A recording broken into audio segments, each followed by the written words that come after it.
আমি জোর করতে পারি না, অধিকার বোধ দেখাতে পারি না। যা পেতে খুব ইচ্ছা করছে তার জন্য আকুতি মিনতি করতে পারি না। নিজের ইচ্ছাগুলোকে বেশিরভাগ সময় ভাষা দিতে পারি না। কথা বলতেই হবে, দেখা করতেই হবে, আর একটু থাকতেই হবে, প্রায়োরিটি দিতেই হবে। এইসব বাক্য গঠন আমার ব্যাকরণে নেই। না সম্পর্কে, না বন্ধুত্বে, না আত্মীয়তায়।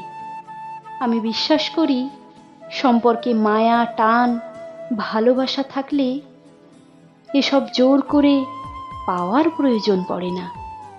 আর জোর করে পেতে হলে আমার ওই রকম সম্পর্কের প্রয়োজন পড়ে না।